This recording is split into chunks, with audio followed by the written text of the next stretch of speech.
வணக்கம் நண்பர்களே. நான் இதுக்கு முன்னாடி ஒரு வீடியோ போட்டிருந்தேன். இது என்ன மிளகான்னு மட்டும் பார்த்து சொல்லுங்கன்னு. நிறையா பேர் சொல்லியிருந்தீங்க சீனி மிளகா, காந்தாரி மிளகான்னு. கரெக்டு தான் ஃப்ரெண்ட்ஸ், நீங்கள் சொன்னது. ஏன்னா கார்டனில் அவங்க சொல்லி கொடுத்த மேனிக்கு இல்லை ஃப்ரெண்ட்ஸ். இது சிவப்பு கலரில் வரலாம். இது காந்தாரி மிளகா தான். இலை மட்டும்தான் அப்படி பெரிய இதாக இருக்குது ஃப்ரெண்ட்ஸ். ஏன்னா பாருங்க, பழுக்க ஆரம்பிச்சிருச்சு. சிறுசுலேயே பழுக்க ஆரம்பிச்சிருச்சு. ரெண்டாவது, காந்தாரி மிளகா கண்டா மிளகா வானத்தை பார்த்து தான் இருக்குது. இதை பறவையின் கண்ணுன்னு வேறு சொல்கிறாங்க ஃப்ரெண்ட்ஸ். நீங்கள் சொன்ன மணிக்கே இது சீனி மிளகா தான் ஃப்ரெண்ட்ஸ், காந்தாரி மிளகா. ஆனால் இலை மட்டும் தான் ஃப்ரெண்ட்ஸ் மாற்றம்.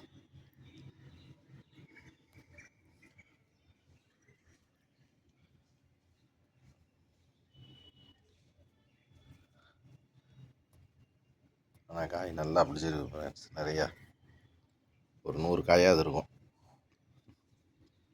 சின்ன தொட்டி தான், அவ்வளோ காய் பிடிக்குது. நான் ஏற்கனவே 8 மாதமாக வச்சுருக்கேன் ஃப்ரெண்ட்ஸ் ஒரு காந்தாரி மிளகா. அதை காட்டுறேன் பாருங்கள். இதுதான் ஃப்ரெண்ட்ஸ் காந்தாரி மிளகா. நம்ம இப்போ அது வச்சுருக்கிறது 8 மாத கண்டு. இது ஏற்கனவே 4 வட்டம் எடுத்துகிட்டு, 5ஆவது வட்டமும் பூ பூத்து காய் காய்ச்சி காய் பழுக்க ஆரம்பிச்சிச்சு. என்ன பார்த்தீங்களா? ஆனால் இலைய பாருங்கள், குட்டி குட்டியாக இருக்குது. அந்த செடியில் இலை வெத்தலை கணட்டாக இருக்குது, பெருசு பெருசாக.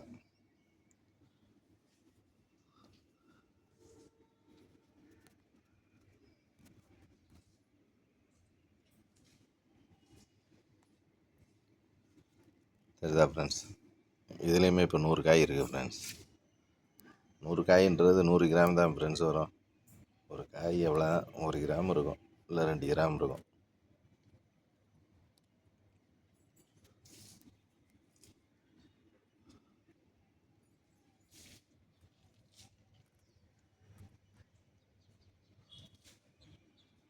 பார்த்துக்கிட்டீங்களா ஃப்ரெண்ட்ஸ் இதோட இலை எப்படி இருக்குன்னு?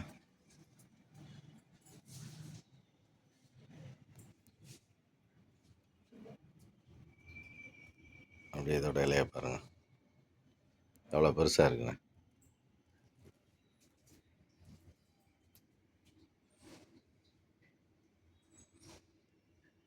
இது ஒரு ரகம் போல் ஃப்ரெண்ட்ஸ். சிலருக்கு இலையெல்லாம் பாருங்கள், பெரிய பெரிய இலையாக இருக்கும்.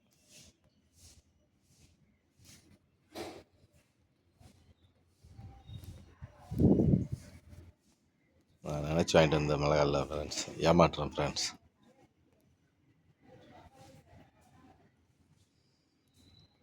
தேங்க்யூ ஃப்ரெண்ட்ஸ், நீங்கள் கரெக்டாக எனக்கு பதில் சொன்னதுக்கு.